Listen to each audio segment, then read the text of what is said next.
जी नाज़रीन, ब्रेक के बाद एक बार फिर आपको खुशामदीद कहते हैं। ब्रेक पे जाने से पहले एक शॉट हमने आपको सुनवाया था। फैसल रजा आब्दी साहब क्या कहते हैं, एतजाज एहसन साहब ने क्यों उनको खामोश कराया और किसके कहने पे खामोश कराया, जरूर हम इस पे जवाब लेंगे एतजाज एहसन साहब से कि क्या वाकई ही आया आपको किसी ने कहा था कि आप फैसल रजा आब्दी को खामोश कराएं? नहीं, मुझे किसी ने नहीं कहा और ना ही मैंने फैसल रजा आब्दी का नाम लेके अकेले उसको खामोश करवाया। मुझे जब सदर और वज़ीर आज़म ने कहा कि आप यूसुफ रज़ा ने गिलानी ने कि आप उनका केस करो, तो मैंने यूसुफ रज़ा को एक ख़त लिखा था जो रिकॉर्ड पे है। उसमें मैंने 3 बातें की थी। मैंने कहा एक तो अगर मैं वकील होता हूँ तो मैं जो बात करूँगा अदालत में वही गवर्नमेंट का मौक़िफ़ होगा। गवर्नमेंट का कोई मौक़िफ़ इसके अलावा नहीं होना चाहिए। ठीक, अगर आप मुझ पे एतमाद करते हो तो गवर्नमेंट का मौक़िफ़, और बाहर जितनी टॉक शोज़ में अदालत में बातचीत हो रही है इसको बंद करना होगा। अच्छा। वरना तज़ाद आ जाता है और कई दफ़ा मुतज़ाद बातें हो जाती हैं। गवर्नमेंट का मौक़िफ़ एक होना चाहिए और वो मेरे ज़रिए होना चाहिए। और ये टॉक शोज़ में जो दोस्त आ रहे हैं, जो साथी आ रहे हैं, ये इनको मतलब है इन पर आप पाबंदी लगा लें या इनसे गुजारिश करें, इनको गुजारिश करें कि ये ना करें। ये पोलाइट इंग्लिश थी। किसी ने मुझे कुछ नहीं कहा, ये मेरा ज़ाती मामला था। मैं हरचंद के इफ्तिखार मोहम्मद चौधरी साहब की मैं पार्टी में भी कहता हूँ इज़्ज़त करता हूँ। वो उनके इनकार की बदौलत पाकिस्तान में जमहूरियत आई। अगर इन्होंने 9 मार्च 2007 को इनकार ना किया होता तो मैं आपको बता रहा हूँ, मैं वकला तहरीक में रहा हूँ। पार्टी जब नहीं भी उनको बहाल करना चाहती तब भी वकला तहरीक को लीड करता। बिल्कुल आपने किया। और मैं समझता हूँ कि आज भी परवेज़ मुशर्रफ बैठा होता अगर उन्होंने इनकार ना किया होता। लेकिन दूसरी शर्त मैंने मैं बता रहा हूँ 3 शर्तें। दूसरी शर्त मैंने उनको लगाई कि मैंने कहा कि 19 तारीख को जब हम जाएंगे, 19 जनवरी को, ये मेरा गालबन 17 जनवरी का ख़त है। 19 जनवरी को जब जाएंगे तो वो प्रोग्राम बना रही थी पार्टी एक जुलूस में जाने की। मैंने कहा जुलूस में नहीं जाएंगे। जिस कैबिनेट के मेंबर्स जो भी हैं जो जाना चाहते हैं वो अपने तौर पे जाएं, नहीं अपने तौर पे जाएं।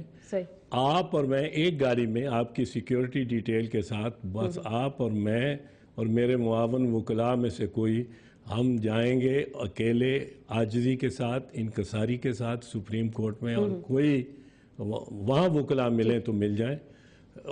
और तीसरी बात मैंने उनको कही थी कि 100 रुपया मेरी फीस होगी। अच्छा, 100 रुपया ये उसी खत में मैंने ये मेंशन आपने किया। तो ये फिर आप पे क्यों आप पे फैसल रजा आब्दी क्यों आप पे ये इल्जाम लगा रहे हैं फिर कि आप 25 एंकरों को आप बता चुके कि जी किसी के कहने पे आपने खामोश कराया? किसी एंकर को मैंने, यानी किसी एंकर को मैंने एंकर को ये जरूर बताया कि मैंने खामोश, ये सिर्फ ये भी नहीं कि फैसल रजा आब्दी को खामोश कराया, इनको अकेले को नहीं, और भी दोस्त साथी जो अदलिया के खिलाफ बोल रहे थे आपने उनको खामोश। मैंने कहा मेरा देखे एक मिजाज और है। मेरा मिजाज भी ये फैसल रजा भी जो बातें कर रहे हैं सच और झूठ होने के अलावा, एक साइड कहती है गलत है, एक साइड कहती है दुरुस्त है, ये कहते हैं दुरुस्त है। इस पे एक तो तफ्तीश ज़रूर होनी चाहिए। जो तफ्तीश रुकी हुई है वो बात गलत है, उससे अभाम पैदा हो रहा है अदालत के बारे में भी। और वो तो एक बात दुरुस्त फरमाते हैं कि तफ्तीश करें। वो ये भी कहते हैं फैसल रजा आब्दी के मुझे बुलाएं आप, हाँ मुझे अदालत में बुलाएं और मैं बुलाएं, फांसी की सजा चाहिए, तौहीन नहीं चाहिए। ये हमारे प्रोग्राम में मैंने कल कह दिया हरिपुर में कि फैसल रजा आब्दी को तो बुलाएं अदालत में, तौहीन अदालत के लिए खुद कहते रहते हैं। तो वो ऐसे फटे, वो मुझ पे पट पड़े कि अभी इसकी मेहंदी नहीं उतरी सेनेट की मेंबरशिप की और इसने रास्ता बदल लिया। मैंने भाई साहब रास्ता तब्दील नहीं किया। मैं सियासत में बड़ा पुराना हूँ और मैं सियासत में और नहीं, और सियासत में मुझे अगर पार्टी ने आउट इन द कोल्ड बर्फ में भी बाहर बिठा रखा है या गर्मी में धूप में बिठा रखा है तब भी मैं बैठा रहा हूँ। और मैं पार्टी के साथ रहा हूँ और पार्टी को अपनी राय से आगाह करता रहता हूँ, किसी को पसंद हो ना पसंद हो वो लेकिन अब वो क्यों कहते हैं कि मैंने एंकर्स को कहा, मैंने किसी एंकर को नहीं कहा, और आप एंकर ये नहीं कहा कि मुझे किसी ने कहा कि इनको खामोश करो। ये मैंने जरूर कहा कि मैंने अपने तई आपने खामोश करा। मेरा तर्ज एक है अदालत में, अदालत को एहतराम में, अदालत पे मैं तनकीद भी करता हूँ, मैं फैसले को गलत कहता हूँ पर भला गलत कह रहा हूँ, लेकिन इस तरह से आप नहीं बोलते। मेरे पास सर वक्त का, मैं 2-3 सवाल है मुख्तसरन मैं आपसे जवाब चाहूंगी। एक तो आपने ये बात क्लियर कर दी, एक आपके एक और दोस्त हैं, मैं आपके एक बड़े अजीज दोस्त का नाम लेना चाह रही हूँ, बाबर आवान साहब, जिनका मैं जिक्र करें, आपके हवाले से उन्होंने ये इल्ज़ाम लगाया कि एक झूठा एफिडेविट आपने जमा कराया उनके नाम से। कुछ इसमें हकीकत है?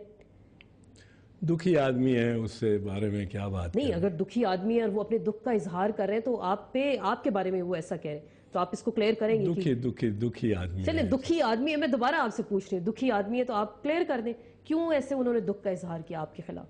नहीं देखें, वो एफिडेविट जो है जो उन्होंने जिस पे दस्तखत ना किए, असल तो अगर दस्तखत कर देते तो मेरा ख्याल है आज भी वो लॉ मिनिस्टर भी होते, पता नहीं डिप्टी प्राइम मिनिस्टर भी होते, बहुत कुछ होते। उस एफिडेविट में दो तो बातें थी। एक बात ये थी कि मैं सुप्रीम कोर्ट का वकील अपने तय बताने के लिए एक होता है कि मैं मुतबर हूँ गवाह के तौर पे, सुप्रीम कोर्ट का वकील रहा हूँ, फ़लाँ तारीख से सीनियर वकील रहा हूँ, और ये मेरी डॉक्टरेट की डिग्री मैंने फ़लाँ यूनिवर्सिटी से हासिल की है, वो डॉक्टर बाबर अवान है। अब अगर ये झूठ है तो मेरा एफिडेविट झूठा था।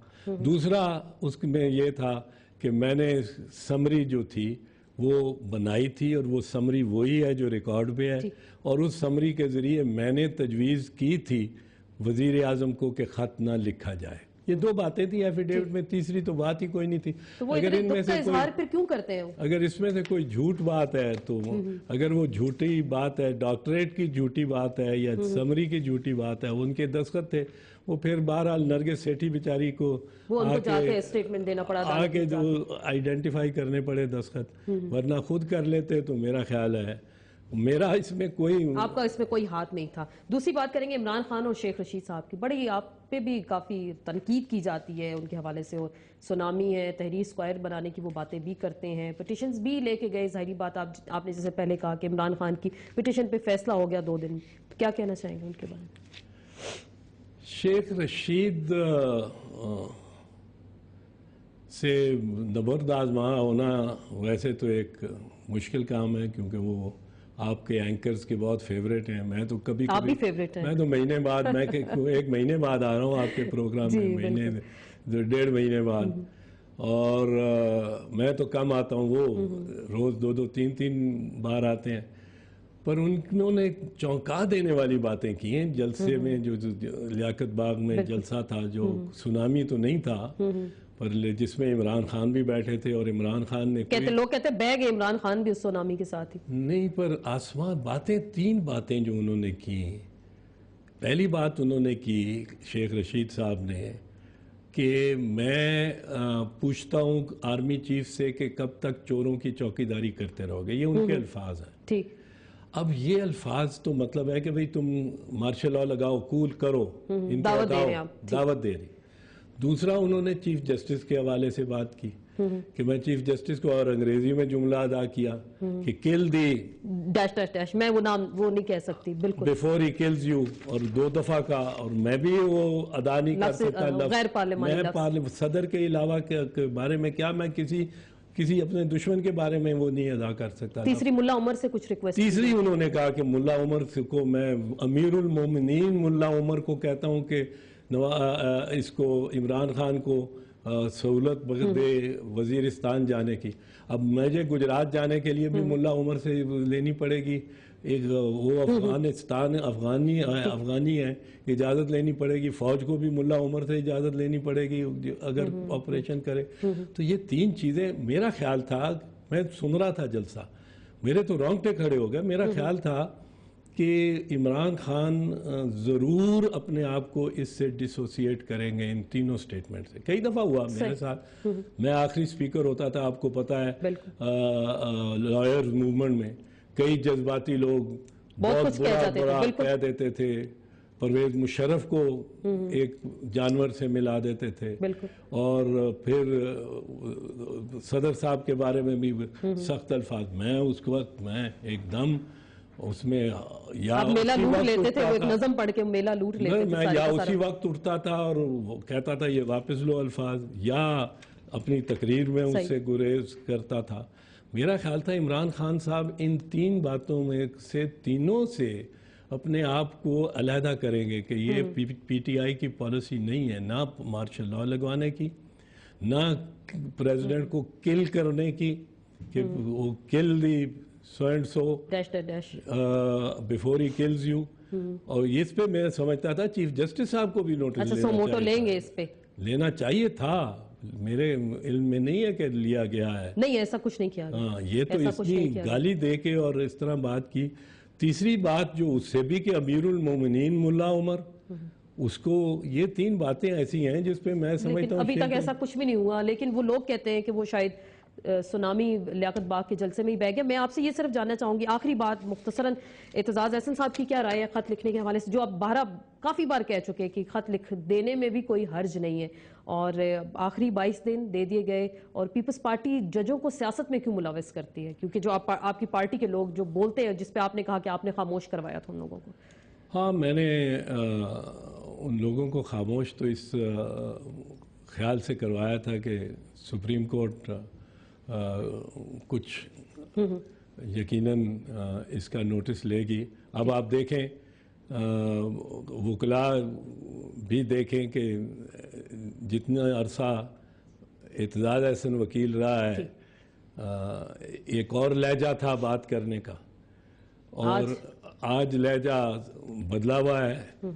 और लहजे से बहुत सारी बात वो वाकई तब्दील हो जाती है। तब्दील लहजे हो से आप जाती है, जिस तरह का लहजे लहजा से। इस्तेमाल करें। मैं आखिरी बात, सॉरी आपकी बात काट रही हूँ, आपकी राय में और आप देख क्या रहे हैं इस वक्त कि क्या होगा? ना अहलियत देख रहे हैं या खत लिखना देख रहे हैं आप इस वक्त? नहीं, मैं तो नाअहलियत देख रहा हूँ। नाअहलियत देख रहे हैं। हाँ, फैसला clear है। सुप्रीम कोर्ट अगर अपने फैसले पे 26 अप्रैल वाले फैसले और फिर 3 जजेस वाले फैसले पर अगर कुछ 5 जज उससे गुरेज नहीं करते, तो फिर नाअहलियत है इस प्राइम मिनिस्टर की भी, और इससे अगले प्राइम मिनिस्टर की भी, उससे आइंदा प्राइम मिनिस्टर की भी। और उससे खैर पीपल्स पार्टी को नुकसान नहीं होगा, फायदा ही होगा। पीपल्स पार्टी का ग्राफ बढ़ता जाएगा। आपकी नजर में सियासी शहीद बन जाएंगे?